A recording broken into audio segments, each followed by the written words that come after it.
Distinguished guests, ladies and gentlemen, may we please rise for the national anthem.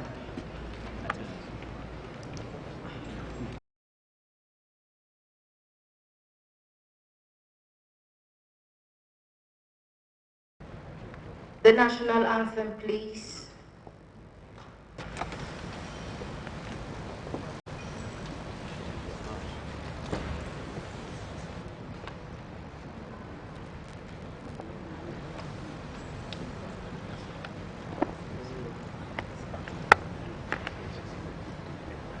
The national anthem, please.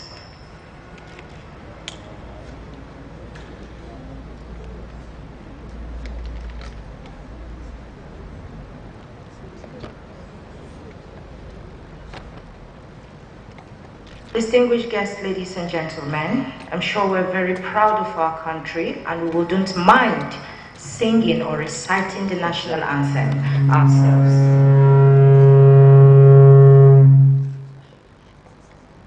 So after the count of 2, 1, 2. Arise, O compatriots, Nigeria's all obey, to serve our fatherland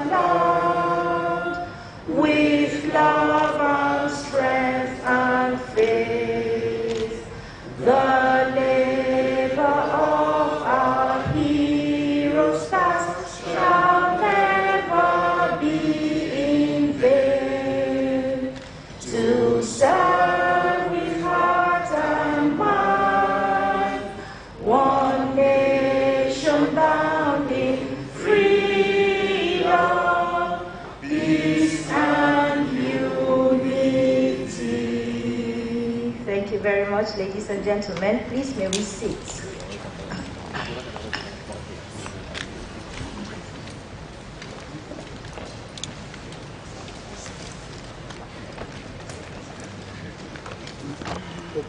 The Honorable Attorney General of the Federation and Minister of Justice, represented by the Senior Special Assistant to the President on Justice Reforms, Barrister Juliet Ibekaku Noagu,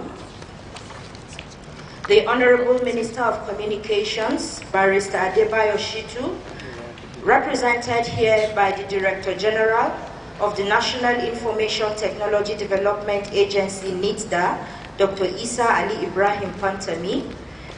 Dr. Isa Ali Ibrahim Pantami is actually wearing 2 shoes, 2 caps, and 2 agbadas today. As the representative of the Minister of Communications and as the Director General of NITDA.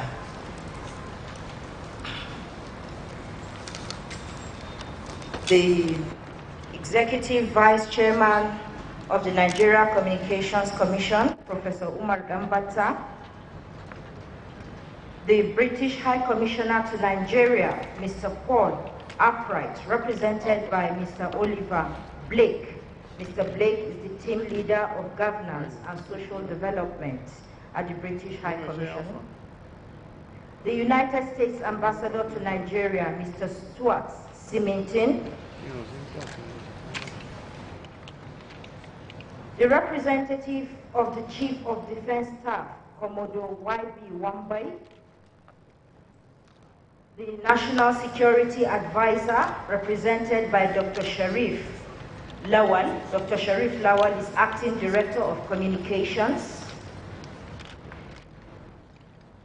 The coordinator of the Commonwealth ITU Group, Dr. Bashir Gwandu, CEOs of organizing partners here present, the CEOs of Digital Forensics, Dr. Ayo Omotade, the CEO of Pirate Group, Honorable Ejike Njeze, the CEO of Forensic Insight UK, Mr. Tunji Aworinde, all Directors General of departments, agencies, and parastatals here present and represented, the members of the Fourth Estate of the REM, all CEOs, chief executives of the sector, captains of industry, stakeholders, distinguished ladies and gentlemen, good morning.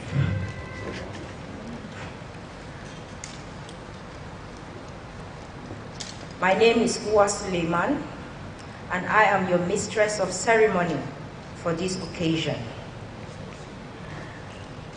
The second annual conference on financial fraud and cybercrime couldn't have come at a more auspicious time, considering that the world is battling with a global virus or worm called WannaCry. Our presence here today is an attestation to the fact that this country is on the global pedestal with its counterparts in the fight for cybercrime. It is an attestation to the fact that this country is in tune with its global counterparts in securing our collective cyberspace. On that note, distinguished ladies and gentlemen, permit me the pleasure and honor of calling on the representative of the Attorney General of the Federation and the Minister of Justice, Barrister Juliet Ibekaku, to give us her welcome remarks. You are welcome, Ma. A round of applause for Barrister Juliet, please.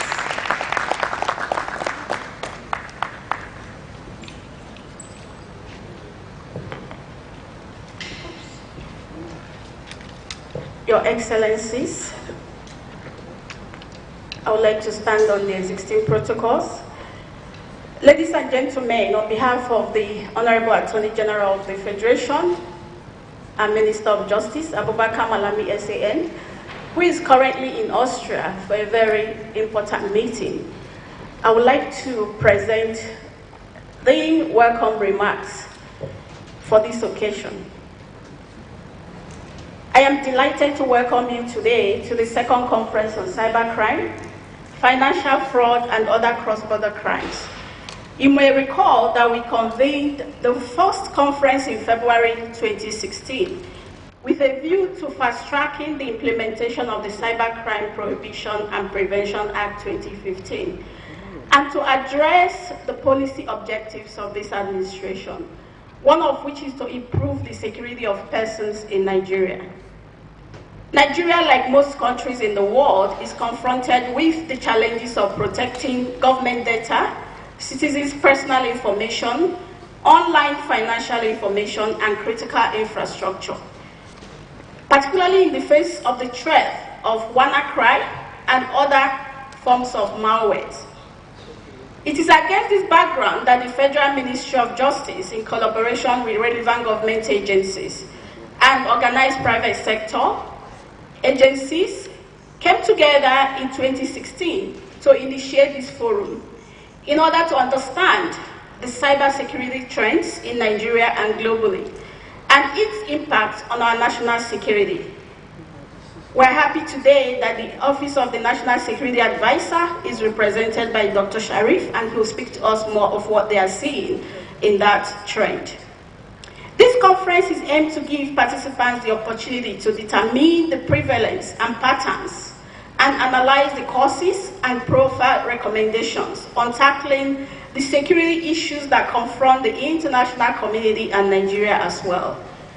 I want to reiterate that this conference is an attempt by the Federal Ministry of Justice under my leadership, in consultation with law enforcement practitioners, academics, and policymakers, to deepen the understanding of the legal and regulatory framework on cybercrime and financial fraud in Nigeria. It is now 2 years since the enactment of the Cybercrime Act 2015. Therefore, we need all hands on deck to ensure that the Act becomes both operationally and technically effective. As you are aware, the Office of the Attorney General is empowered under Section 41(2) of the Cybercrime Act to undertake the following measures with regard to the implementation of the law. 1, to strengthen and enhance the existing legal framework. 2, to ensure the conformity of Nigerian cybercrime and cybersecurity laws and policies with regional and international standards. 2 or 3, to maintain international cooperation required for preventing and combating cybercrime and promoting cybersecurity. 4, to ensure the effective prosecution of cybercrimes and cybersecurity matters. And 5, to make regulations for the effective enforcement and prosecution under the Act, including the development of procedures to ensure that levies which are ordinarily supposed to be paid by the private sector under the Act are paid. Against this background, I wish to call on all participants in this conference to review the extent to which different actors have implemented the different mandates under the Cybersecurity Act, and to come up with a roadmap on how to tackle the challenges that still hamper Nigeria's efforts to strengthen cybercrime prevention and prohibition capabilities. Once again, I welcome you to this event, and I look forward to receiving your recommendations on how we can improve our current efforts to combat financial fraud and other cross-border crimes, including but not limited to money laundering, trafficking in persons, kidnapping for ransom, theft of crude oil, and terrorism. Thank you very much, and I wish you a happy deliberation today.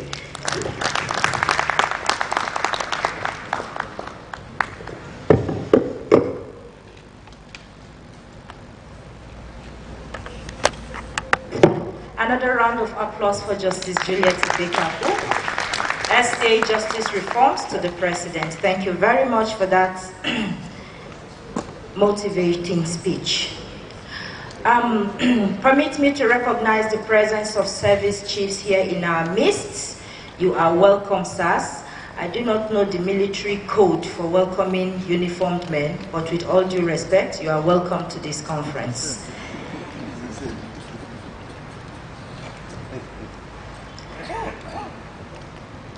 It is my honor and pleasure to call on the representative of the Minister of Communications, Barrister Adebayo Shitu, who is here in his capacity also as the Director General of the National Information Technology Development Agency, fondly called the Digital Governor, the Headmaster of NITDA.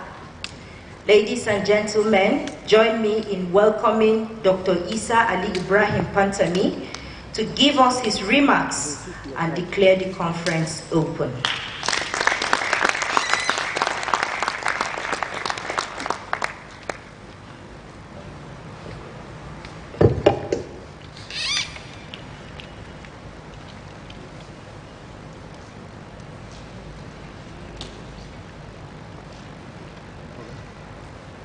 All protocols duly and respectfully observed. Good morning, and peace, mercy, and blessings be upon you. I stand before you on behalf of my Honorable Minister, Barrister Abdurrahim Adebayo Shitu, to declare this conference open. However, before I do that, I will begin by thanking the participants for creating time out of no time to be here. I know we have a very tight schedule, but we managed to be here in person, which is very important. And this is a clear indication that we have interest in fighting cybercrime in Nigeria. Furthermore, As we all know, the responsibility of fighting cybercrime in Nigeria or globally is a responsibility for all our country. It's not just a responsibility for one agency or one office to do that, but it's the responsibility of all because we have a role to play. And most importantly, if you look at cyber criminals today, they try to be ahead of all. They try to be ahead of IT experts. That is why IT security experts say cyber criminals are moving at the speed of light, while IT security experts are moving at the speed of law. By implication, they are ahead of all. They try to be ahead of others. They don't do things just overnight, wake up in the morning and start doing it. They prepare well. If you make a research for 5 hours to secure your cyberspace, they will work for 20 hours in order to see if they compromise your system. And one of the most important issues that we need to address immediately is to create awareness within our country. Many people are online, but they are unaware of that they are exposed to danger. As long as you are online, then it is your responsibility to make sure that you are well secured. Otherwise, you are exposed to danger. And I think the best way for us to start handling our challenges at hand, first and foremost, is to start organizing such kind of conferences where experts will come together, discuss their challenges, try to see how they can address them professionally. In addition, we need to create awareness, which is very necessary. In a country like Nigeria, many people are online but do not know even the ethics of how to secure even their personal email address, which is difficult for some of them. Any attachment that comes to them, they open it without even looking at the person who sent it. To even verify is not in their dictionary, particularly if anything related to money is mentioned in that email, like pounds or dollars or naira, they immediately open. So these are some of the challenges we are facing, and I think we need to start organizing this kind of conference where experts will come together, discuss the challenges we have at hand, try to see how we can create awareness and make other Nigerians understand the challenge we have at our disposal, particularly with the issue of globalization today. You live here in Nigeria, but somebody from other country can penetrate your system, can compromise it easily. So, and I think it's very important for us to come here at the right time, discuss the issues. Finally, I thank the organizers of this conference for trying to think ahead of others by bringing stakeholders together to see how we can discuss issues and find solutions. And on behalf of the Honorable Minister, I declare the conference open. Thank you.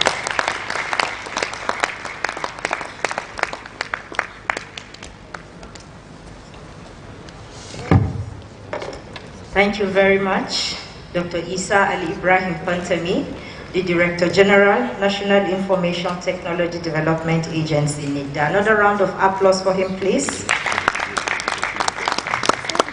Permit me to recognize the presence of the representative of the EFCC Chairman, Mr. Abba Sambo Usman. Mr. Sambo Usman, please stand to be recognized. You're welcome, sir. Without wasting much time, and since the Minister stroke DG has declared the conference open, permit me to call on the first speakers for the first plenary of the day. The session is chaired by the National Security Advisor, who is represented here by Dr. Sharif Lawal. Dr. Sharif Lawal is Director of Communications in that organization. Please, sir, would you come up to the stage? You're welcome. A round of applause for Dr. Sharif, please. And speakers in this session include the British High Commissioner to Nigeria, Mr. Paul Arkwright, who is represented by Mr. Oliver Blake, who is Team Leader, Governance and Social Development. Mr. Blake, please.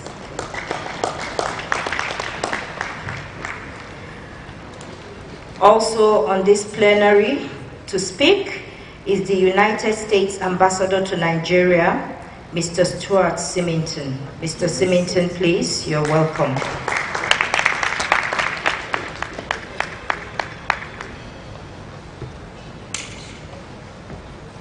You're welcome. The chairman of the session will give us his remarks, and then the speakers will follow suit. Yes, please.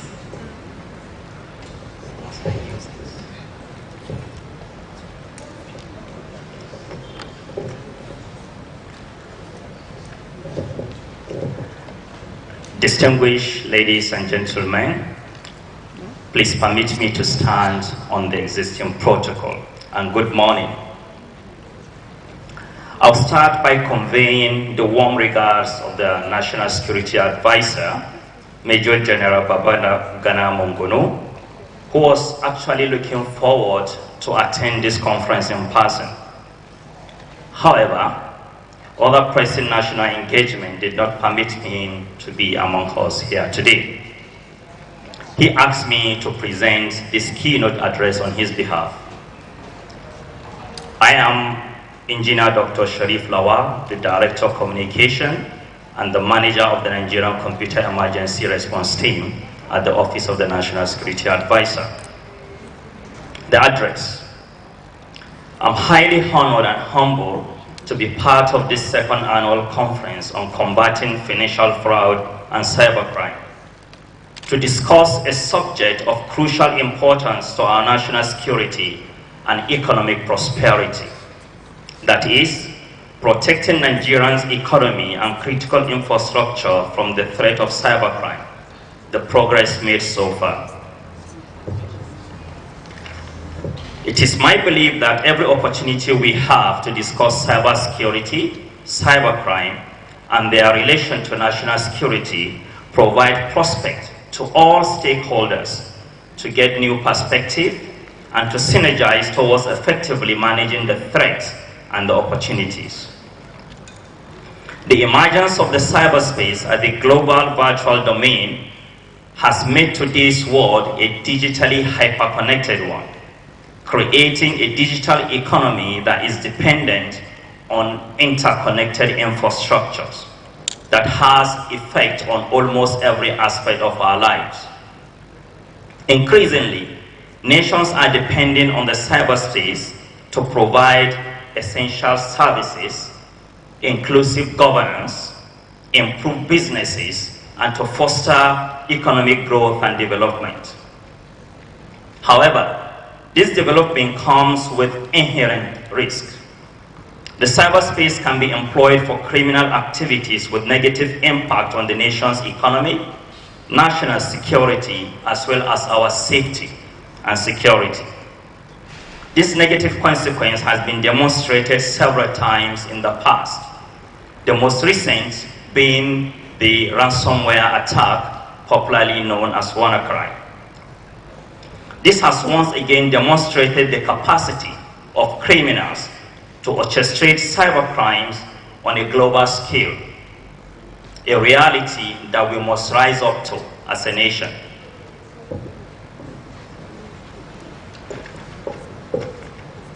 Recognizing the increasing importance of the cyberspace to the nation's economy and security, government has developed mechanisms to make the cyberspace more secure for all Nigerians. Government response to the issue is in two main approaches. One, establishing legal and regulatory framework, and second, providing enabling environment for the technical aspect of cybersecurity. On the legal and regulatory framework, progress has been made, and they include the following. Government amended the Advanced Fee Fraud Act 2007 and the Evidence Act 2011 to accept the tendering of electronic evidence in court. Hitherto, our court system does not recognize electronic evidence, and that made it very, very difficult to investigate and prosecute cybercrime cases.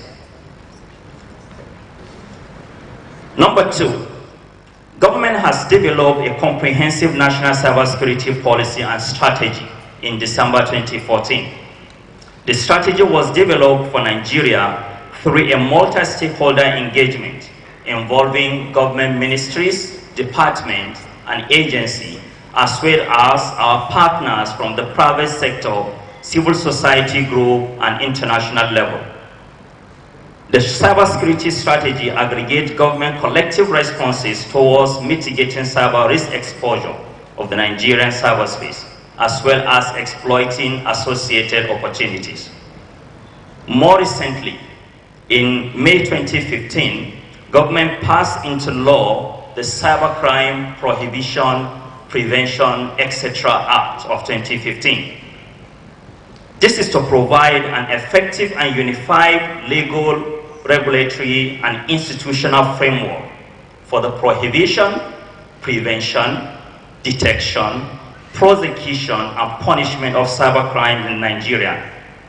It is encouraging to note that with this, Nigeria became the 5th country in Africa and the 1st in West Africa to enact the cybercrime law. Indeed, this is a major milestone in protecting the nation's economy and critical infrastructure from cyber criminals by bringing them to justice.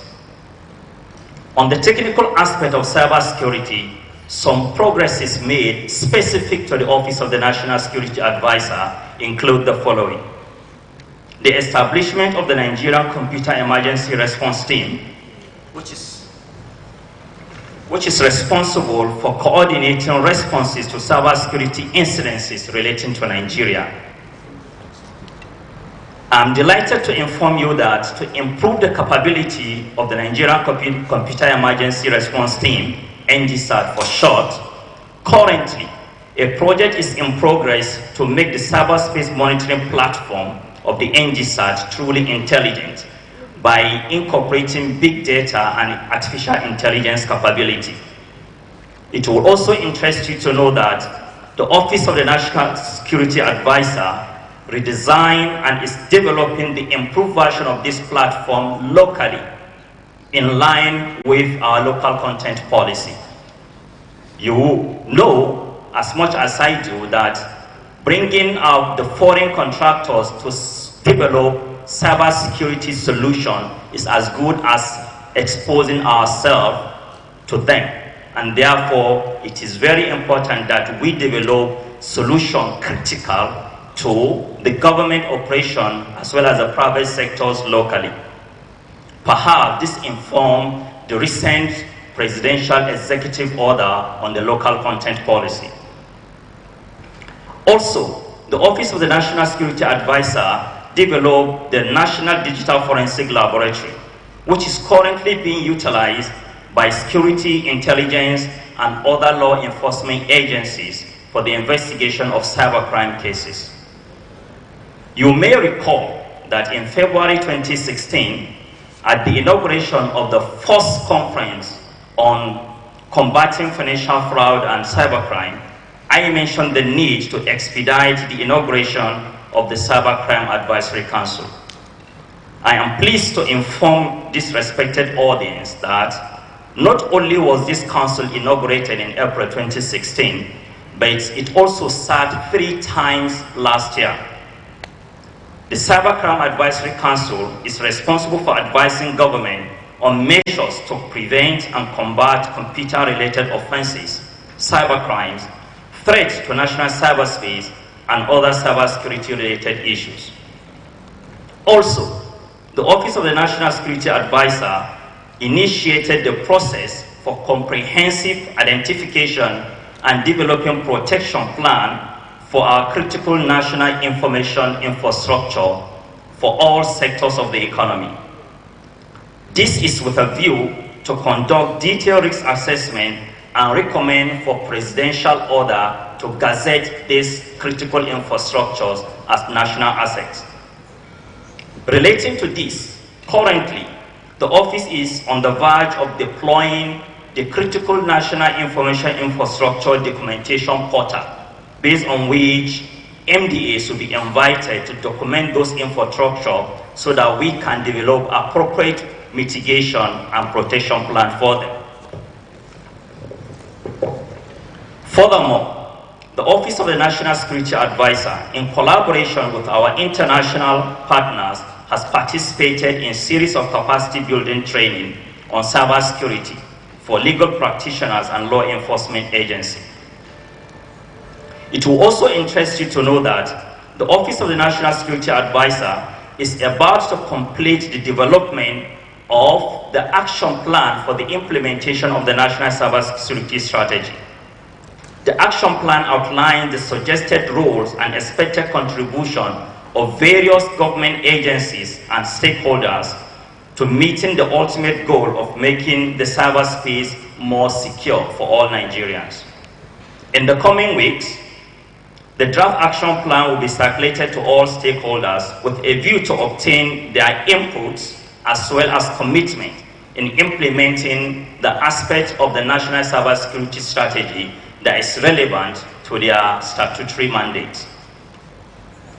Ladies and gentlemen, the inherently open architecture of the Internet and its associated information network means that no single sector or agency can collect and analyze all threats to its cyberspace at all times. Therefore, it is essential for all stakeholders to cooperate and collaborate in order to synergize for the fight against cybercrime.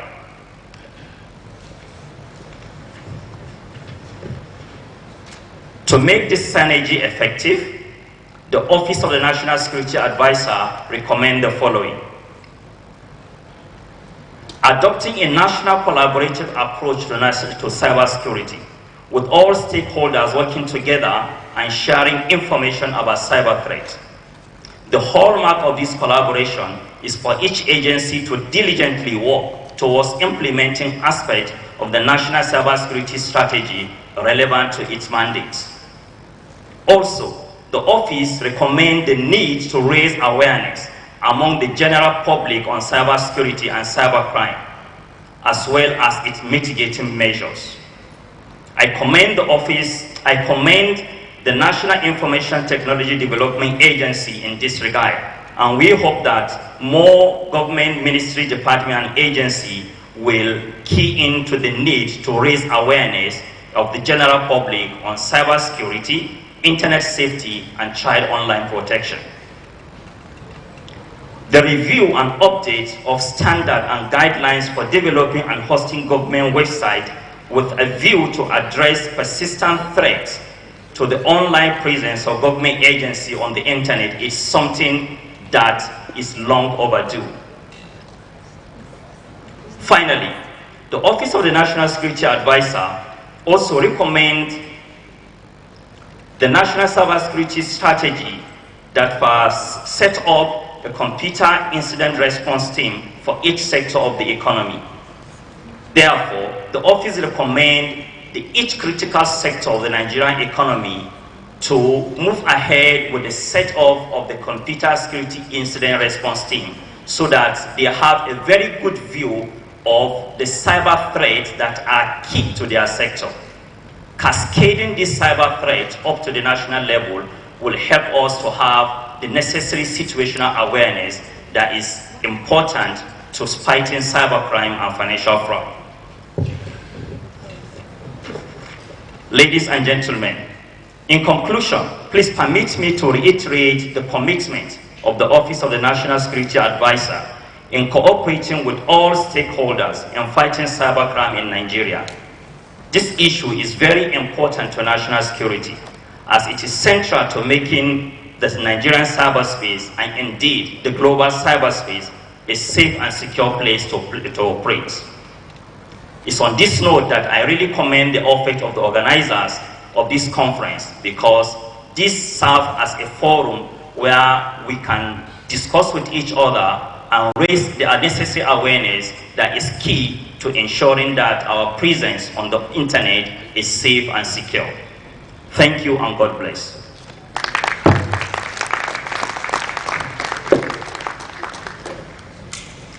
Thank you very much, the representative of the National Security Advisor, Dr. Sharif, who has been speaking with us on progress made in protecting Nigeria's economy and critical national infrastructure from the threat of cybercrime. Speaking to us next on combating corruption, cross-border crimes and finance and financial terrorism, an international perspective, is the representative of the British High Commissioner to Nigeria, Mr. Oliver Blake. You're welcome, sir. Thank you. Mr. Chairman, Excellencies, distinguished ladies and gentlemen, let me too stand on the already established protocol. So I'm very pleased to be here this morning representing the High Commissioner, Mr. Paul Arkwright. As some may remember, he gave a welcome address at the first event last year, and had he not been travelling, he would have been again pleased to be here at this event. So let me present his greetings to you. We very much welcome this conference. These issues of cybercrime, financial crime, criminal financing affect all of us. No country is an island in such matters. I'm very pleased to hear the good progress that, Mr. Chairman, you were reporting from the Office of the National Security Advisor. So I'm asked to give an international perspective on combating corruption, cross-border crimes, and financing of terrorism. So I'll focus on one particular theme: why it matters internationally if Nigeria has a problem with financial crime, or indeed if any country has a problem with these issues. Is it not just a matter for Nigeria, or a matter for the United Kingdom, or for the country concerned? I think the answer is no. These issues go across borders, and they affect us all. Now, the High Commissioner explained why corruption matters to Nigeria in his speech last Wednesday at the launch of the Chatham House report on social norms relating to corruption. It is the one main reason, in my view, why Nigeria has not so far delivered on its potential as a nation, and still suffers from such terrible poverty and insecurity in so many areas. From the perspective of a development agency, this matters to us. Our job in DFID Nigeria is to help Nigeria, government and people, to reduce poverty and increase opportunity and prosperity. This is good for Nigeria and good for the United Kingdom. But what about more broadly? Any state that suffers from corruption and financial crime can be unable to fulfill its international obligations and can cause problems beyond its borders. A number of countries in West Africa fall into that category. Nigeria is in many ways a force for good in the region and could do more, but not everything is good. For example, the insurgency in the northeast has affected the Lake Chad Basin region. It has created an opportunity for terrorists to extend their reach. That is a concern to all of us. Conflict in the Delta impacts directly on UK commercial interests, as well as being devastating for the local population. Poor control of borders enables the trafficking of people and goods beyond Nigeria and into the UK. Looted funds from around the world make their way to the UK and in turn damage the UK's systems. British lawyers, accountants and bankers unfortunately get involved. This damages the British system and creates openings for other criminals to exploit too. Financial crime can destroy and damage government institutions and systems and create weaknesses for others to exploit.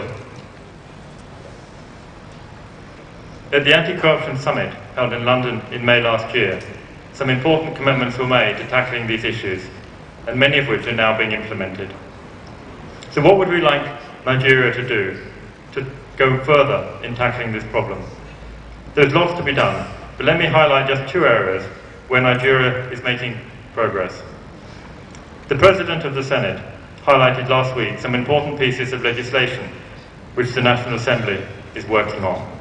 We heard the comment earlier that the government can only go at the pace of the law, whereas the criminals go at light speed. But where we can, let us speed up that process of law. Setting up an independent financial intelligence unit, as is recommended to the National Assembly, will ensure key information on financial flows is used effectively by the right organisations. Increasing the penalties for money laundering should deter looters from seeking to transfer that loot out of Nigeria. Setting up a proceeds of crime unit will bring more transparency and improved management of recovered funds and ensure these funds are properly used. So it would be good to see progress on this package of legislation. The previous National Assembly passed the Administration of Criminal Justice Act, which speeds up the judicial process and prevents defendants dragging out trials for years and years. Very important piece of legislation, and we commend still the National Assembly for passing that act. So members of this National Assembly can demonstrate their commitment to the anti-corruption agenda by passing this important package of legislation. We've been pleased to see good progress on transparency of the budgeting process and commend the Senate President for making the National Assembly budget public. We commend too civil society groups who have immediately examined the budget and will help ensure that funds are well used. Public participation in the budgeting process is important to ensure funds are allocated to priority purposes and then to ensure they are effectively used. We've seen Nigeria take some important steps this year to improve public participation. These include the public hearing into the national budget and the preparation of the Open Government Partnership Action Plan. And at state level too, the public have been more involved this year than previously in the budgeting process. Civil society groups have been working with state assemblies to input to the budget process, to monitor procurement processes and to track use of funds on the ground. In some states, we're told this has never happened before. So we would like to see this partnership between government and civil society grow stronger and would encourage civil society groups to learn from each other on how to influence budgets and monitor implementation. We've been pleased to see too that professional groups are part of this process. Professional groups such as lawyers, accountants and bankers are in some cases part of the problem by enabling the theft and dispersal of looted funds.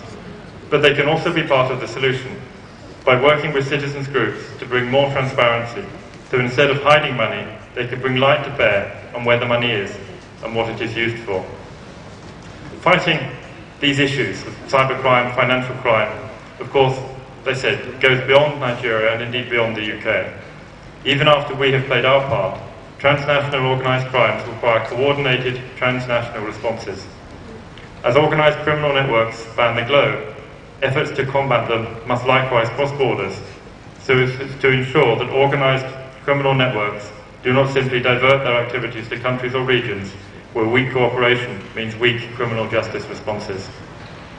So let me conclude by reaffirming the UK's commitment to helping Nigeria tackle these issues as part of the global effort that is required. This is essential for Nigeria and equally of great importance to the UK and to all of Nigeria's international partners. Thank you.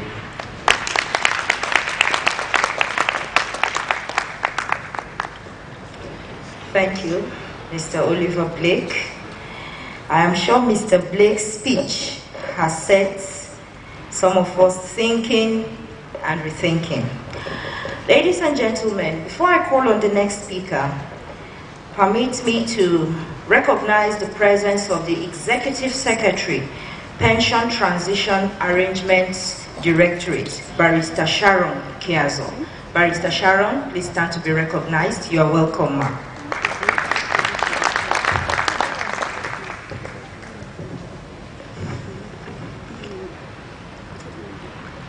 At this juncture, allow me to call on the United States Ambassador to Nigeria, Mr. Stuart Symington. Mr. Symington is going to be speaking to us about the United States and Nigerian cooperation on combating cybercrime and financial fraud. Mr. Stuart, you're welcome, sir. A round of applause for Mr. Stuart, please. Mr. Chairman, to you and to the National Security Advisor, distinguished ladies and gentlemen, officers, and members of the private sector who are here today. I have 3 messages, and you'll be pleased to know that all 3 of these messages have already been touched upon. The first message is this. As the previous speakers have said, we are truly in this together. This very second, all over the world, good people, men and women, in every country, are creating the opportunity today that will be vested in somebody's pension fund when they retire, using the internet as a tool. All over the world.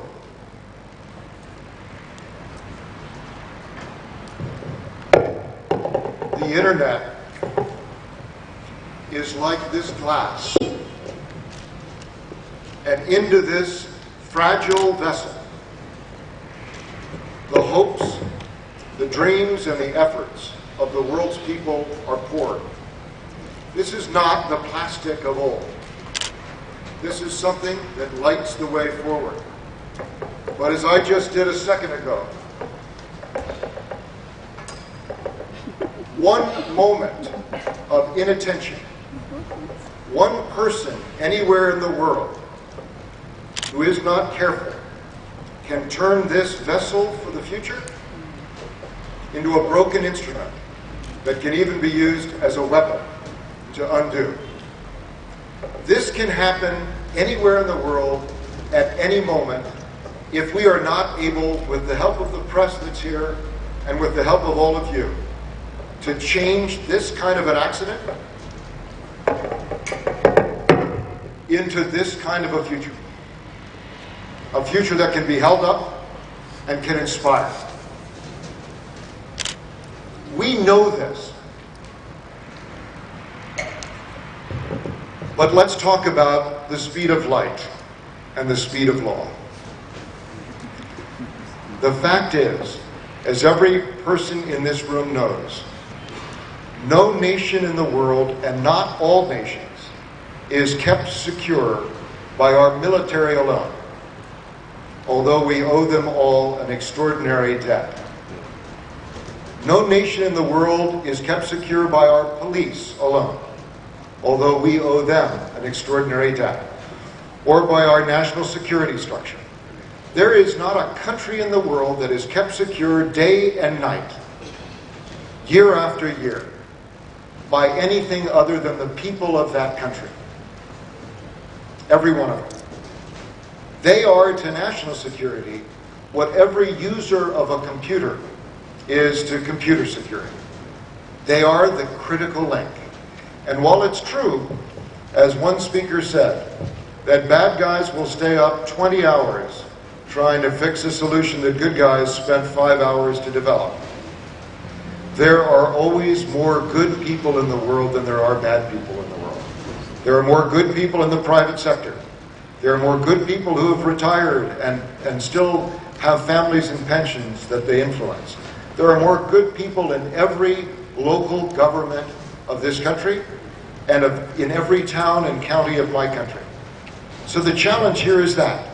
It is to set out the legal framework, it's to set out the rules, it's to put together those computer emergency response teams in every critical sector. It's to develop both nationally and internationally the tools that will work. But the biggest challenge of all, as we discussed when I first got here today, the biggest challenge of all is to show everybody what's in it for them. So let me share with you what's, I think, in it for Nigeria.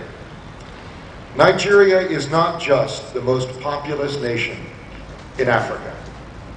Nigeria is one of the youngest, fastest growing nations in this world.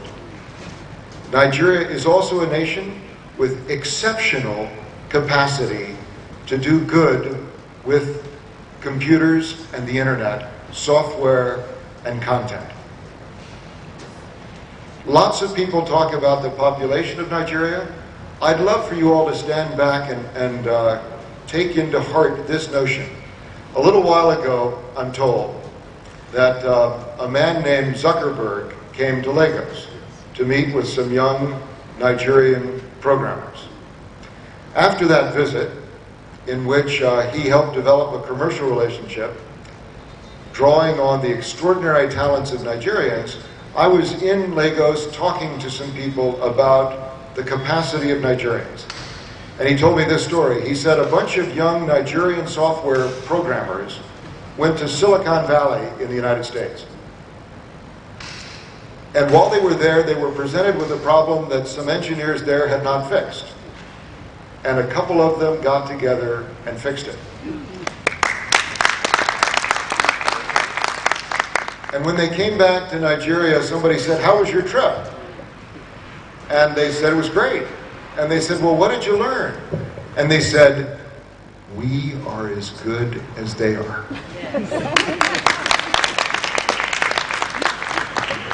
That's an expression that I've heard a lot while I've been in Nigeria.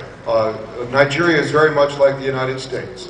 There are an awful lot of people who believe completely in the Nigerian dream, who believe that they can grow up to be anything, and who have good reason to think that they can play on any playing field in the world. So here's the point. When it comes to the internet, when it comes to cyber, all of us are playing on the same field all the time. A 12-year-old woman, girl, boy, man, anywhere in the world can compete with and be in touch with and change what the entire world is doing. We are all holding that same glass, and we can shape what is in it and comes from it for good or for bad. What this means is that the challenges that you're wrestling with here today, to get the private sector and the public sector together, to get the public sector and the international sector together, to get all the good people together who do defense and who create wealth together. That problem we are wrestling with in the United States right now. The WannaCry virus has mobilized sentiment in the United States to get the private sector and the public sector working together in a way that other things had not. And we're going to keep working at it. But I just wanted to end with this note. We will work with you because we know that it is in our interests that you succeed. The great challenge, though, is whether our people, both in the United States and here in Britain and all around the world, will, with the help of the press, step up and make sure that they are the people who hold that glass that's lit with the opportunity to carry us into the future together and not break it because they don't load a patch or because, as you said, they open every attachment. Because they don't do the basic things that are the modern equivalent of tying your shoes or locking your door or taking care when you cross the street. But in this case, if you are hurt, we are all hurt. And that's why we are so interested in your success.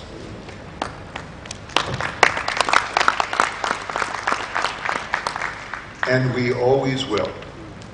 I am absolutely convinced that the transatlantic alliances that matter in the coming time will not just be those between North America and Europe.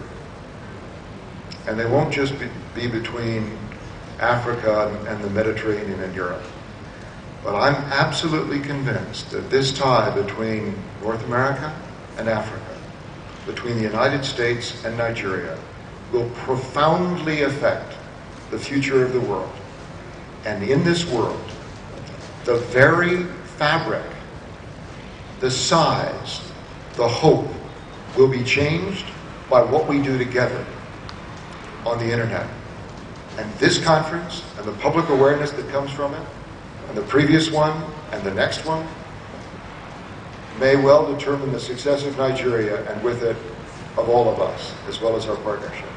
So on behalf of my president, who I'm here to represent, the people of the United States, and all those Nigerian Americans who keep walking this bridge back and forth between our countries, and all the businesses that are here and that will be here, and all the people that we affect, I'm profoundly grateful to the organizers of this event, and to all of you gentlemen and ladies who have made this event a success. And I wish you every success while pledging to you every common effort that we can possibly make on behalf of ourselves in the future. Sincere thanks.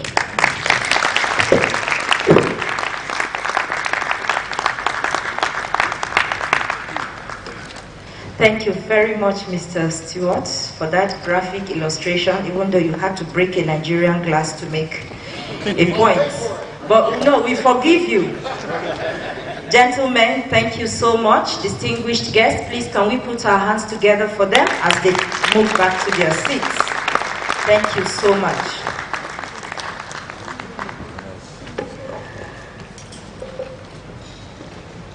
The United States Ambassador to Nigeria mentioned that he is aware that there are some Nigerians who believe that anything is possible, who believe that the sky is big enough for every kind of bird to fly in.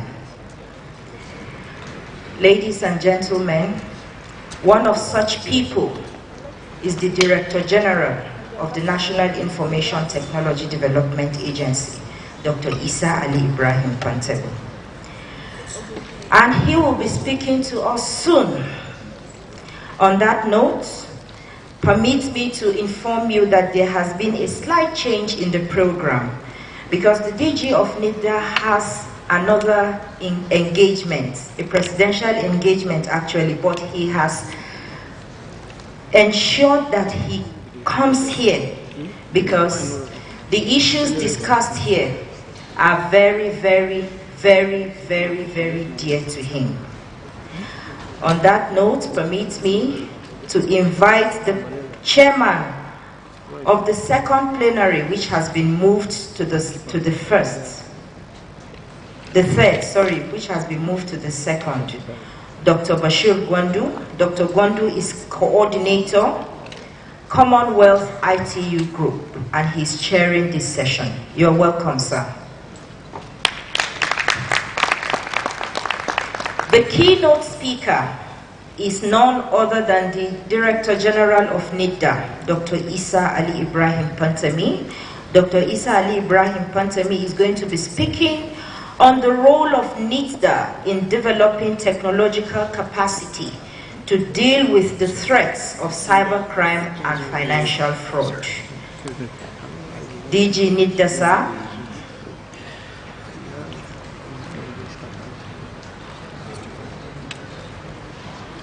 The DG has been hijacked by the US ambassador. So permit me to call on the panelists before that discussion is over. We have Mr. Abdul Fattah Jimo. Mr. Abdul Fattah Jimo is the audit chairman of ISACA. Mr. Abdul Fattah Jimo, please come to the stage. You're welcome, sir.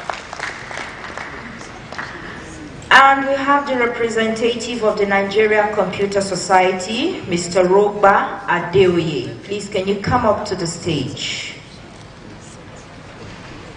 The representatives of NCC, if you're in the house, please come up to the stage. The CEO of PyReach,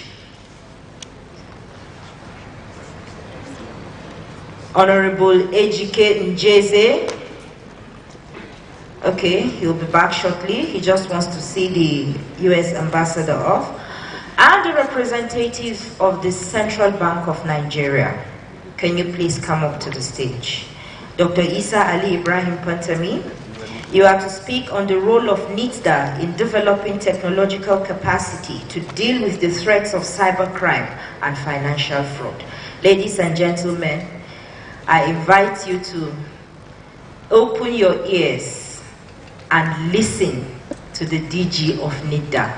Thank you very much.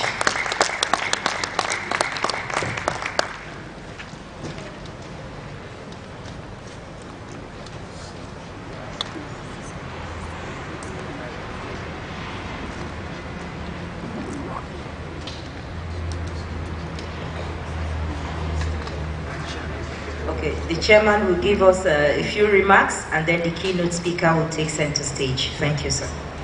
Thank you very much, Mr. Ceremony. Ladies and gentlemen, we will, at this session, listen to the keynote speaker, after which the panelists will pass their own comments, and we can have questions and answers. So, without taking too much of your time, we're going to have the lead speaker speaking for a few minutes, and then we'll listen to each of the panelists to make comments against the paper.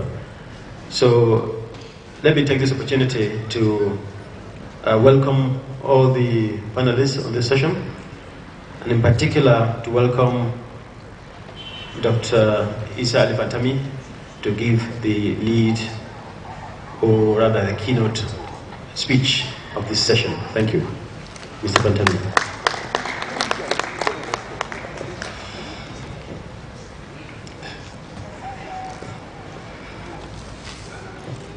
The British High Commissioner to Nigeria, the chairman of the session, all other protocols duly and respectfully observed. Good morning once again. I stand before you to talk on the role of National Information Technology Development Agency in developing and regulating IT in Nigeria, particularly with regards to the effort of the agency in fighting the threats of cybercrime and financial fraud. I think this topic requires nothing less than 3 hours to talk on it. However, I will make an attempt within the time frame to talk, and I do hope that you will appreciate the gist of the presentation. As we all know, that National Information Technology Development Agency is a federal government agency that was established in 2001, 16 years ago, and the act of the agency was passed into law in 2007, precisely 10 years ago. The responsibility of the agency, as in the Act 2007, under the functions of the agency, mainly deal with setting standards, guidelines, framework for IT adoption, deployment, and usage all over the country, and at the same time regulating IT in both public and private sector. Let me go through the Act briefly within the time frame. If you look at the functions of the agency in NIDA Act 2007, under Article A, the federal government of Nigeria has mandated the agency to create framework for IT practices and services all over the country. If you look at Article B, the federal government of Nigeria mandated the agency to develop guidelines for IT deployment and usage. And this has been emphasized under Article D of the same Act 2007. Under Article F, the Act empowers the agency to serve as the regulatory, or rather the advisory body to both public and private sector when it comes to IT activities. Under Article G, the federal government of Nigeria empowers the agency to be the regulatory body of IT in the country. If you look at under Article L, the federal government of Nigeria empowers NIDA to legislate IT in Nigeria, and at the same time to enhance the security of the country through IT, and at the same time to promote the vibrancy of the sector. These are some of the key areas that deal with the responsibility of the agency. On 18th of April 2006, federal government issued another circular in which all MDS are urged to go to NIDA to seek for clearance in any IT project. As long as the agency uses government money, it is mandatory for that agency to go to NIDA and seek for clearance before they embark upon any IT project. In 21st of June 2012, similar circular was also issued by the federal government of Nigeria, and in that with the emphasis of patronizing local content.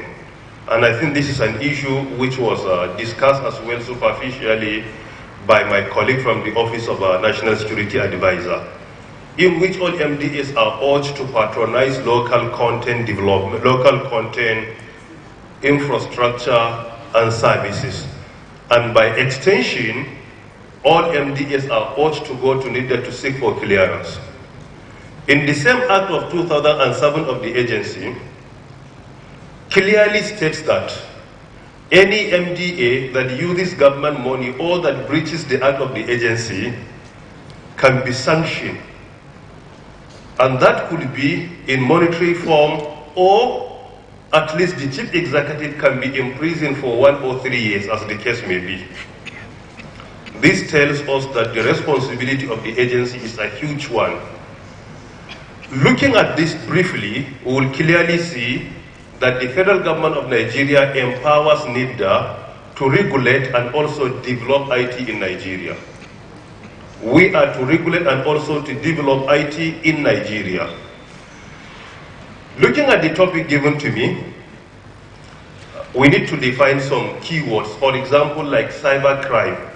Cybercrime briefly deals with the use of computer to perpetrate and perpetuate criminal activities. A situation where someone employs or deploys computer to commit any crime, this is part, or to partake in any illegal activities, it is part of cybercrime. But financial crime, if you look at the Act of EFCC 2004, it clearly defines what financial crime is all about.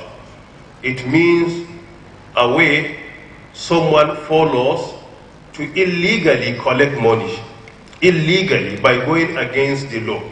In any way somebody gets money by going against the law, he commits financial crime. So if you look at these keywords and look at the role of the agency, that is NIDA, to develop and regulate IT sector, then you will clearly see that NIDA has a role to play in these two crimes. First and foremost, cybercrime, and secondly, financial crime. Because today the most easiest way to commit crime is sometimes through online. That is the easiest way to do that. People can transfer money in billions online. That could be difficult in cash, but online is very possible. $5 billion can be transferred online within a minute, but you cannot take it physically. So that is why committing even financial crime online is easier today.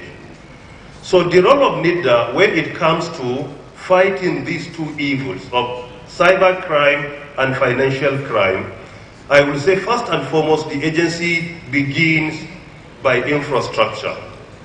We are working on establishing public key infrastructure, which is an important component of regulating our cyberspace. And the project is ongoing. And I believe that if this project is completed, it will support the country significantly in fighting cybercrime and financial crime or fraud as well. Secondly, the agency established CERT, Computer Emergency Readiness and Response Team, which is being used in monitoring cyber crimes that are happening particularly within the country or even globally. We have many such in Nigeria. NIDA deploys one, and I believe Office of the National Security Advisor has one again. So as we said earlier, the responsibility of at least securing our cyberspace is not restricted to only one person or one agency. It should be the responsibility of all. As long as you know your act empowers you to play a role, then all stakeholders should come together, support each other, have a synergy to see how our country will be secured. And I think this is very important. And number three, we also have a forensic computing opposite to our CERT, which is being used in forensic analysis. and it has been very effective indeed. In the place, even a mobile phone can be brought where that office can handle it and go through it and analyze it and bring out the result. This is one of the things that NIDA has been doing. And furthermore, NIDA has also been playing a significant role of recent of creating public awareness, because this is something that is very important. When you are talking about cyber security or cyber crime, what we need to emphasize is on creating awareness. Most of our citizens are not aware, are very unaware about criminal activities taking place online. And I think it's very important for all relevant agencies to be on board in trying to create awareness so that our people will be at least proactive when it comes to cyber crime and many more. When it comes to capacity building, the agency has been playing a significant role as well. Currently, the agency sponsored some young Nigerians, some young talented Nigerians to get cybersecurity knowledge in many disciplines globally. We have some students currently undertaking their MSc and PhD in the UK, some are in the US, some are in Canada, some are in Germany. All are being sponsored by NIDA. And this is an attempt to see that we build the capacity in-house, meaning that if they come back to Nigeria, they are to serve the nation by implication. And there is transfer of knowledge. So by implication, the knowledge they have been receiving will get back to Nigeria and other Nigerians can benefit from it. Furthermore, recently the agency sent some staff even to India, where they have undergone a training for almost 3 months on cybersecurity. And I'm glad to say that many countries participated there. When it comes to cybersecurity, the representatives of NIDA emerge as the best students in Africa. Around 20 African countries participated, but our representatives emerged as the best among them all. And I think this tells us that our future will be good as long as we continue to support and motivate them. So these are some of the roles the agency has been doing when it comes to all these things. And most importantly, we try to see that now our SAD is 24-hour-by-7. We have been alerting relevant MDAs about any potential attack or ongoing attack when it comes to cybercrime and many more.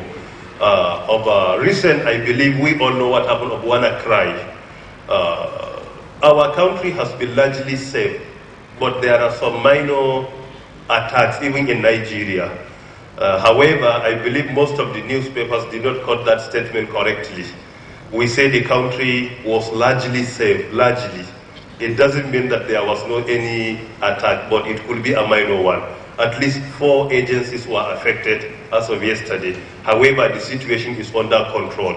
But if you look at what happened in the UK, with due apology to the British High Commissioner here, in which most of their systems under NHS were affected, you will clearly see that at least in Nigeria, we deserve commendation.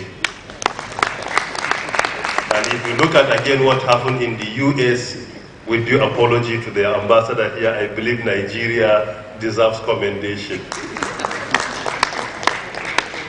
They were affected badly, but in Nigeria the situation is under control. And the credit goes to all of you, to all Nigerians, not to one person. So I think these are some of the things the agency has been doing to make sure that at least it contributes its quota when it comes to fighting cybercrime and financial fraud as well. Because of our time constraint, and I think I need to clear the screen here and shut down the lecture. Thank you for listening. Thank you, the lead speaker, Dr. Pantami. I'm now going to call on each of the panelists to make a comment for a few minutes, less than 5 minutes at most. So, if I may, let me start with Mr. Adeoye at the experiment. Shall I bring the microphone to you? Is that okay? Okay, just take a seat.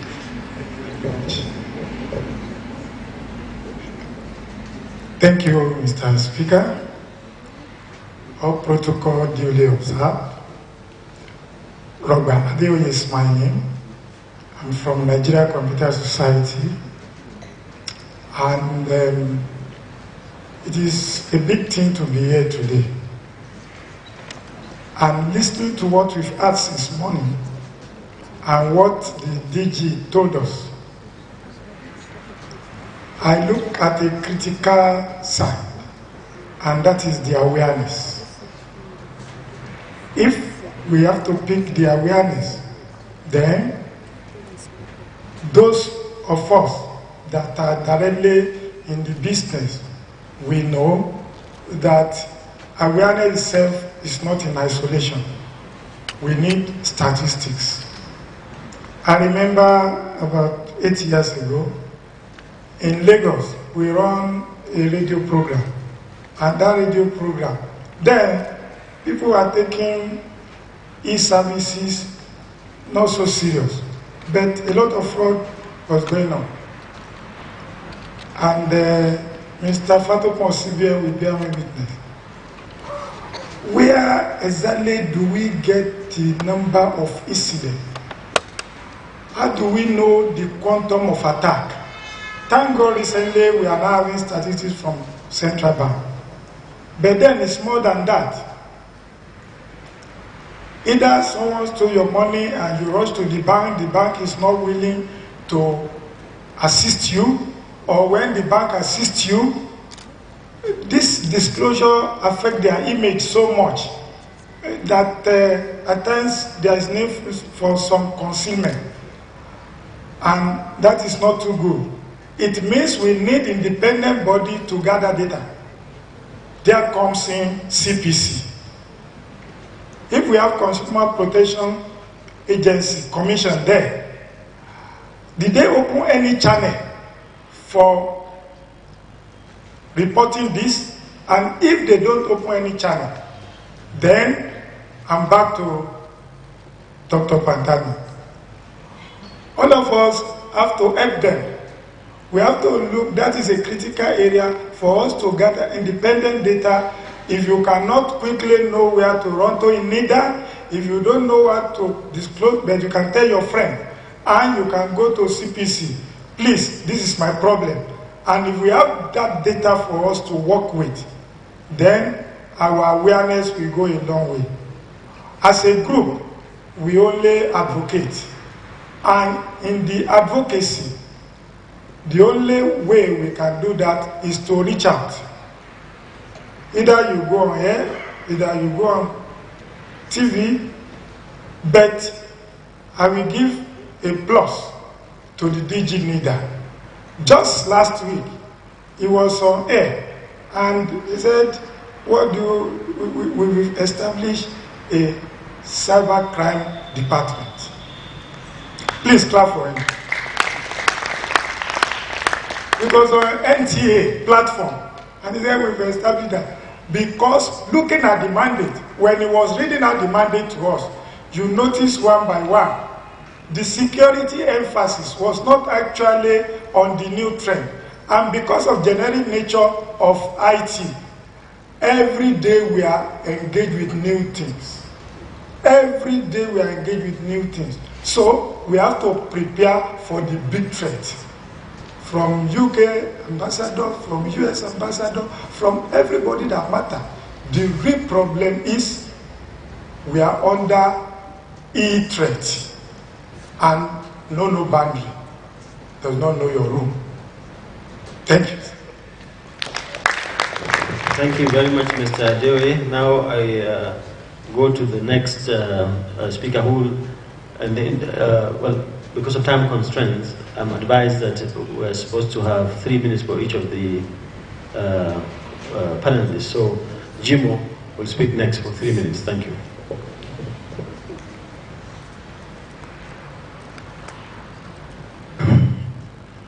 All protocols duly observed.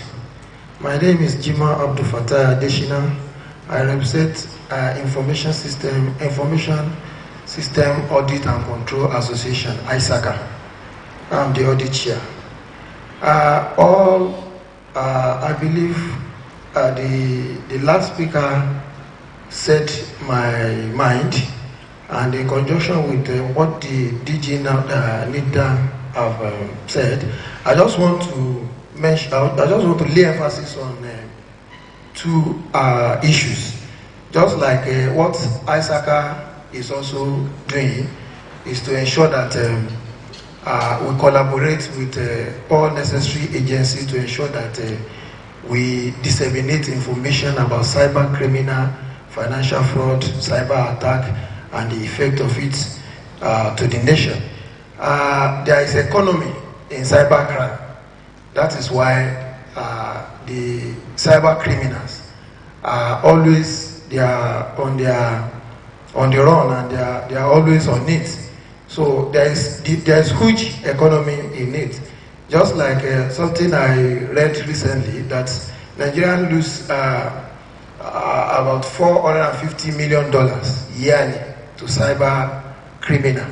So due to the economy of this cyber crime, I want to lay emphasis on one issue, that we must try as much as possible to engage, to find a lawful way of engaging some of these cyber criminals. In Nigeria, I think some years back, even is an ongoing thing.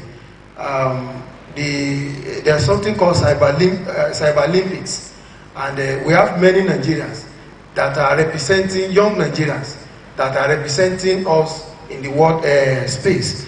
And when they represent us, they perform wonderfully. So I want to say that I want to say to the DG NIDA that we should find a way of engaging these guys. They are good and they can match the cyber criminals in their activities. So that's what I would like to contribute in this regard. Thanks so much. So, thank you very much. Now, next is Mr. Ejike Jeze. Please, as I want to suggest that we try and discuss the paper as much as possible, not what the organization does, the paper that has been presented, what the comments, the key messages from the presentation of the Chief Executive. I think that's what I want us to dwell more on, and how people can benefit from some of the things, or how people can even contribute to make what they are doing better. Thank you. Thank you very much. The Minister of Communication and DG of NIDA, all protocol duly observed. I will not take much time, as I'm given just 3 minutes to contribute to what the DG has already said. I believe that the DG has actually done justice to this paper, and other contributors, other speakers have actually touched on every aspect, the critical aspects that border on cybersecurity, cybercrime, and financial fraud. I believe this is a topic that concerns everybody, that we are all very much aware of. The question now is, how do we move forward? How do we take care of this menace? How do we all join hands to combat this threat? Let me go back to the DG speech. He made mention that NIDA has the mandate, the core mandate, to lead in the fight against cyber crimes, cyber security problems from the technology perspective. But they can also not be able to do that all alone without the cooperation and collaboration of other relevant agencies like the Office of the National Security Advisor, the Federal Ministry of Justice, and the organized private sector. I just want to add a few things to what the DG has already laid on the floor. As part of the solutions to this menace of cyber crime, I think that we should adopt some proactive measures, like establishing a cyber security monitoring system as a basic infrastructure for checkmating these menace. And I also believe that we should also increase awareness creation by setting up forums, similar forums like this, to discuss the issues, the threats, and the solutions. I also believe that we should also encourage MDAs to embark on compliance checks, cybersecurity compliance checks, by ensuring that the systems that we use at the MDAs are actually, cybersecurity compliant. Vis-a-vis making sure that basic securities are provided on the systems, information systems of government. I think this is also another aspect that NIDA can help us by providing the necessary regulatory frameworks and technology support to ensure that the MDAs, the information of government resident at the various MDAs, actually comply with the standards, the cybersecurity standard across the globe.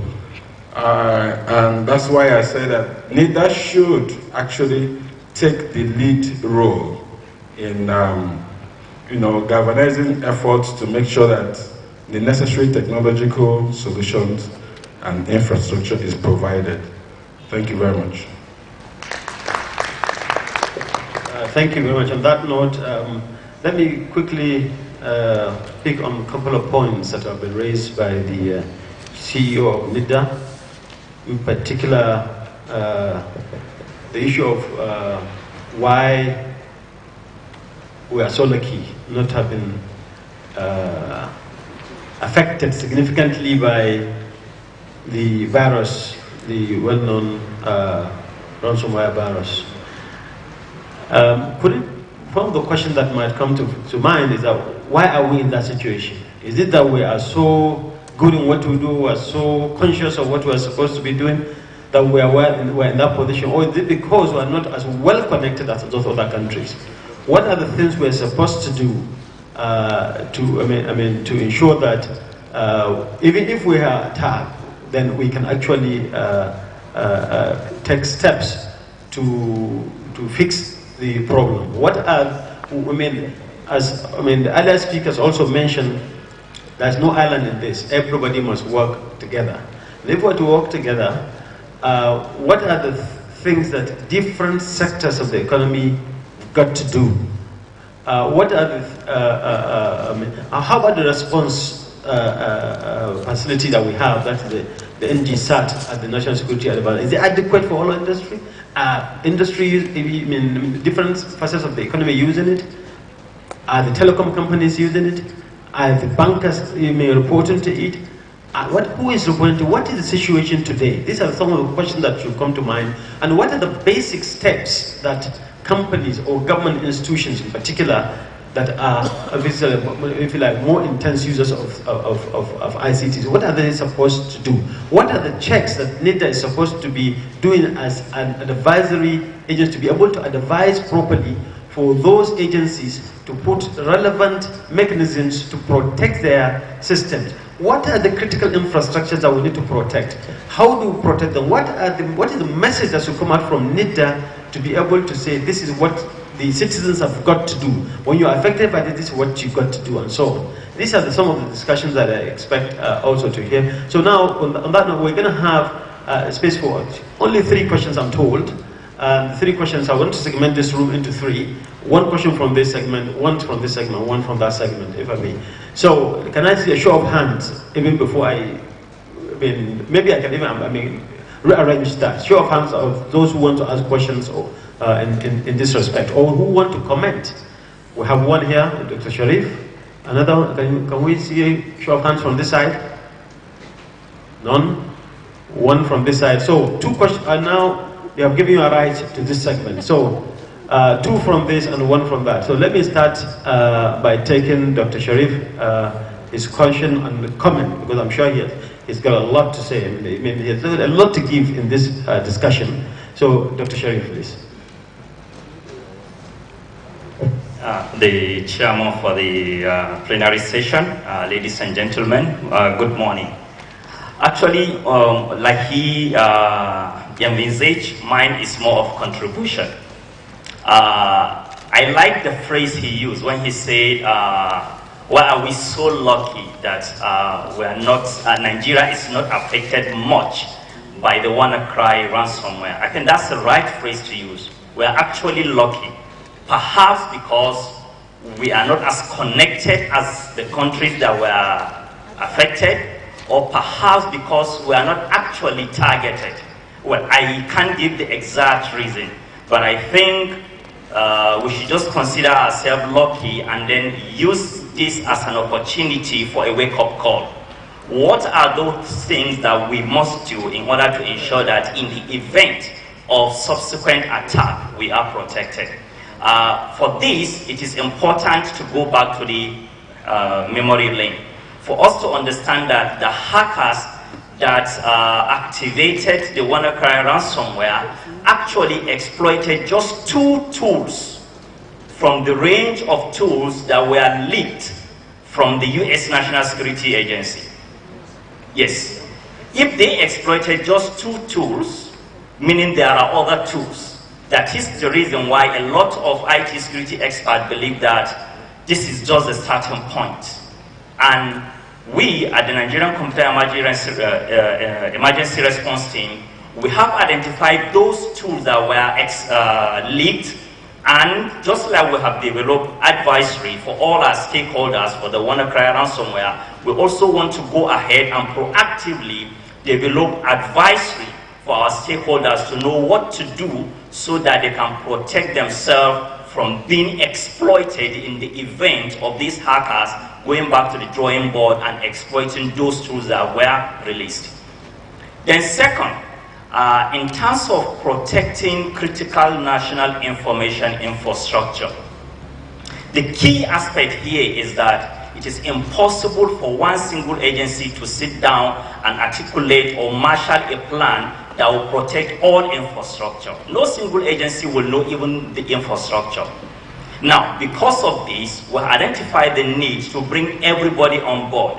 First, to identify those infrastructures that are critical and relevant to each sector. That's the starting point. If you don't identify this infrastructure, how do you go ahead to protect them? And to remind them, to insensitize the regulators and the key stakeholders in each sector that this infrastructure are primarily your responsibility. We are not saying we are going to protect it for them, but we will assist you to identify the necessary measures to put in place so that you can mitigate in the event of either inadvertent or deliberate attack. And that is exactly what we are doing. We have bring all the stakeholders together. We are about to commence the documentation of those infrastructure. I think almost every sector was covered. In fact, we're so happy that even some of the sectors that we inadvertently missed, they came in requesting that you did not include us in this forum. We want to participate in this forum. For example, the Nigerian Postal Service, the Nigerian Railway, they came on board by themselves, realizing that there is a need for a concerted effort towards comprehensive identification. Because the Cybercrime Act provided that the Office of the National Security Advisor is responsible for recommending to Mr. President to gazette this infrastructure as critical to the economy.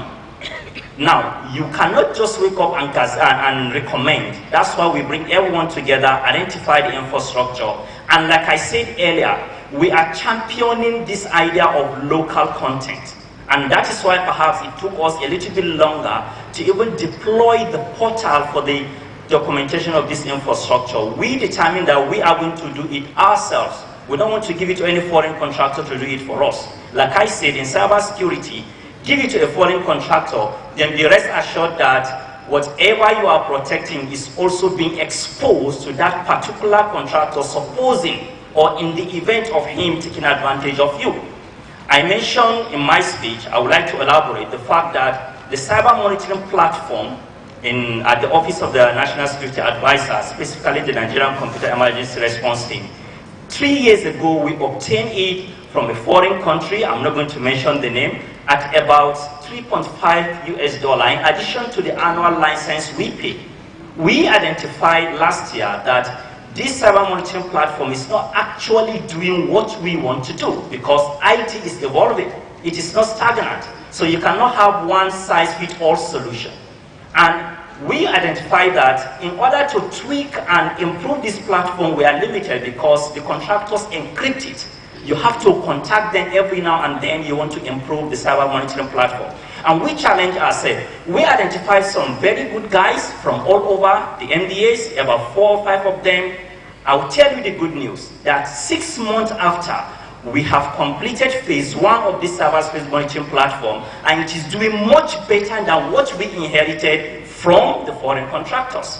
And this is the end of phase 1. We hope that at the end of phase 4, we will have integrated big data and artificial intelligence capability. And that is why I totally agree with the US ambassador when he says that what our Nigerians discovered when they went to the US is the fact that we can do as much as they can do. So we have the potential. All we need to do is identify the guys that have this potential, encourage them, give them enabling environment, rather than dashing our money out to foreigners to come and develop every solution for us. Challenge our local talent to do it, and Jeremy, you will see wonders. Thank you for the opportunity. Thank you, Dr. Sharif. From his comment, I guess he was not talking about $3.5. I think probably $3.5 million. That's what that was. But another point that Dr. Sharif keep mentioning is critical information infrastructure. Now, I want to say that cybersecurity is beyond that. Actually, it's beyond only information security. I mean, there are other infrastructures that actually we need to secure that are controlled by machines. You know, even water may not be regarded as information security, but it's controlled by machines. I mean, water flow, the dams, the power, all these are important infrastructure that can be shut down. So it is important that all infrastructure is critical infrastructure that is critical to our lives, to our economy, is taken on board. Any sector you are, there is something important there that is controlled by a machine, that if that machine is connected to internet, somebody can get into it and disrupt the services. Military, anything, even this watch that we're wearing, everything that you have, once it's connected, then it can be interfered with. If it can be interfered with, it means, but not all of them are critical, of course. If this was one interfered with, I'll just throw it and maybe. But when it is something to do with your power system shutting down, or something to do with your water dams shutting down, or opening up, that is something very important. So these are critical things that we need to look at comprehensively and see how we protect each. What are the safeguards that we're going to have to protect it? Now, without taking that much time, now please keep your comments short, very short and concise. The next question from this end, you wanted to ask a question, please. And keep it short, please. Just a contribution which is quite irrelevant to today. There's a basic axiom that says prevention is better than cure. Somebody actually mentioned the problem with NHS when computers were hacked. You'll find that in England the NHS computer system has not actually been upgraded for years. They're actually using Windows XP. And if that, you can transfer that to Nigeria. If any MDAs and organization are still using old, you're actually exposing yourself to cyber crime because you have to upgrade it. It's expensive, but it has to be done. So to reiterate, those are using systems that don't have patches for immediate upgrade. Microsoft systems like XP, which Microsoft is no longer supporting, then what is suggesting is that we need to upgrade to systems that are supported by relevant patches. So the next question, well, after this, I'm going to give the floor back to the panelists to see whether they have comment to respond to some of the issues that have been raised. You wanted to say something? Thank you. I think for me, I just want to recall that when we had the last conference last year, we came up with some recommendations. Unfortunately, I don't know how we are dealing with our recommendations. And I'm saying this because we now have in this room the NSA's office.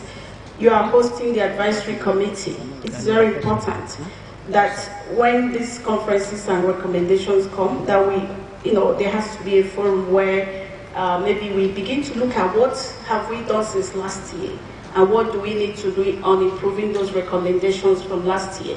And the second element is on the coordination between the NSA's office and other agencies, especially NIDA, because I don't know whether the two of you are also hosting the NGSAT, given that a country, only one NGSAT should exist in a particular country, if I'm correct. So we need to make sure that we are coordinating properly. The other thing for me is on the issue of, so what's happening with investigation, prosecution, and the judicial process. That came up very well last year. How are we dealing? Have we seen any prosecution in terms of people who are attacking our infrastructure, our cyberspace, or are we still at that stage where we just talk about it and we don't really get to do something about it? So thank you very much. So I'm going to go around to the speakers to comment, but before then, the SAT issue, the NGSAT, one per state, one for the whole country as a state, may not necessarily be the only solution, by the way, but they will comment on that. But importantly, what I want to raise here is that some industries, particularly telecom that I know very well, they sometimes have issue of confidence to share information. Is an issue we need to look at and challenge ourselves how to deal with it. Will they be sending their problems to NGSAT? Is that what they're doing today? If they're not doing that, what is the solution? Do we have another mechanism that they will have confidence in to be able to deal with that? So that is the last true shop or the battery now. That is some of the things that we need to also debate at this forum. So, having one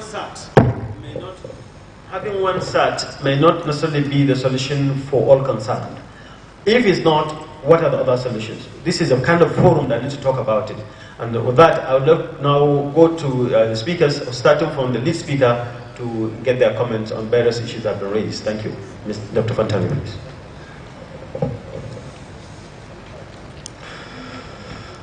Good morning once again.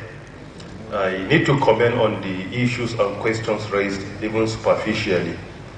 The chairman of the panel started by asking some critical questions, and the acting director from the Office of National Security Advisor also raised some critical issues that I feel I should begin with them.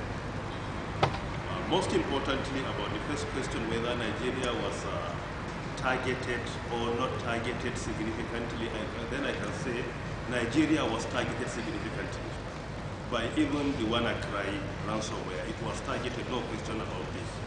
If you look at the map released by many cybersecurity experts, including Kaspersky Company, you will clearly see that as of Friday, up to Saturday, Nigeria was among the countries that was significantly targeted. There is no question about this. Nigeria was targeted significantly. Two, on Friday evening, I was in touch with even Redmond, the headquarters of Microsoft, discussing about the issue. They outlined to us clearly that Nigeria was among the countries that were targeted. Oh, you want to say so? So you want me to talk like this? Oh, okay.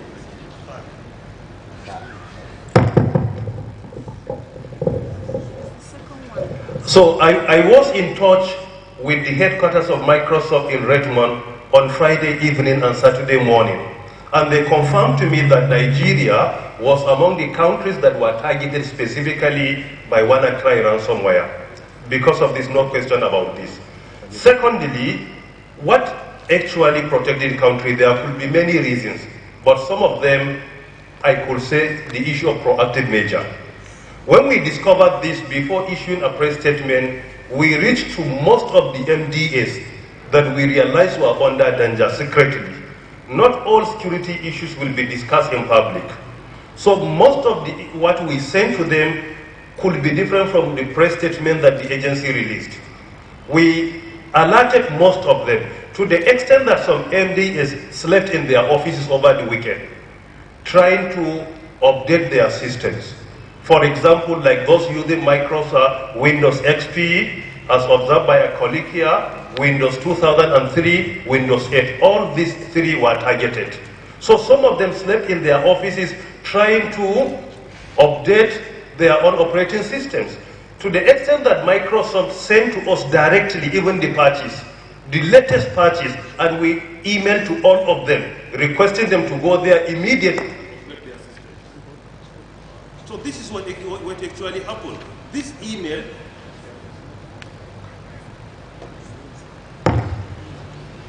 was sent to most of the MDS that we realized were under danger.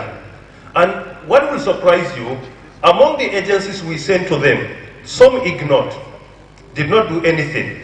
And first thing in the morning, the information we got from Microsoft, they were affected. And they did not take any action. While they even got the email, they even got the press statement, but they couldn't take any action. They just ignored it and they were affected. I just don't want to disclose their names, but they were affected. They ignored all what was sent to them. So the situation, what I can see, maybe proactive measure is among the things that save this country. There could be many reasons, but for sure this is one of them. But for someone to look into it like Nigeria was not targeted significantly, I completely disagree with this. If you look at the map, even other countries that are not as important as Nigeria in Africa were targeted, like in North Africa, like in South Africa, and even in East Africa, countries were targeted there. All the agencies that were able to go to their offices over the weekend and update their operating systems and use the latest patches, most of them were secured and were safe. There could be many other reasons, as I said, but this could be one of them, which I think is very important. When you come to the issue of dealing with cybercrime, proactive measure is very important. It's one of the most critical things we should focus more on. Cybercrime is inevitable now, because the way you try to secure your space, it is the same way some people, or even higher than that, are putting more effort day in, day out to make sure your security is compromised. This is what they have been doing. So because of this, these challenges are inevitable, but what is most critical, at least if we cannot be technically ahead of them, then we should try to deploy proactive measures.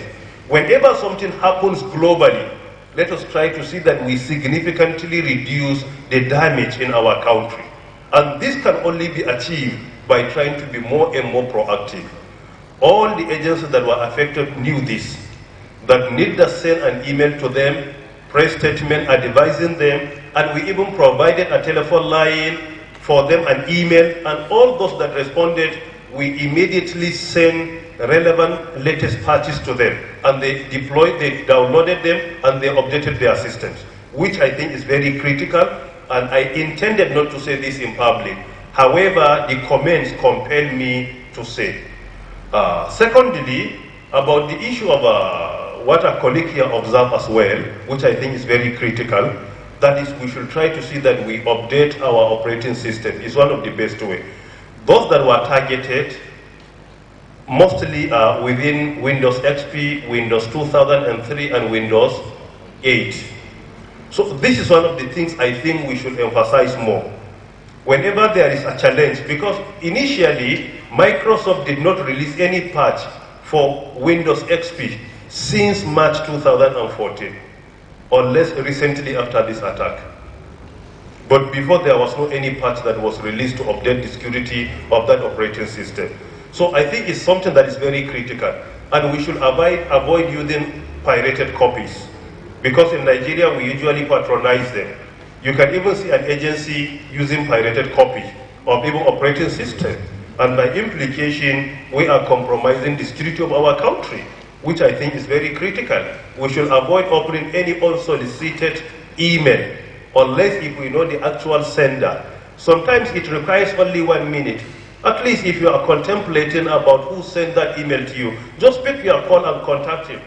If he confirms to you that this email is from him, you can open it. But sometimes we rush to open whatever comes to us. And as I said earlier, particularly as long as something related to money is mentioned, like $1 or $5 million. So whenever you see that, without thinking of anything, you just go ahead and open it. And I think it's very critical in each agency or department or ministry, they should have at least an IT security officer. You will see most of our MDS today, even a junior officer can format a hard disk and at the same time use pirated copy of operating system and continue using with the system. While at least if we are trying to be up to date, only IT officer or any relevant officer can have access to some critical information of that agency, even online.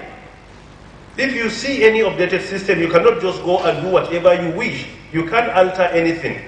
But most of our MDS, they fail to comply. It is because of that we realize the speed of technology.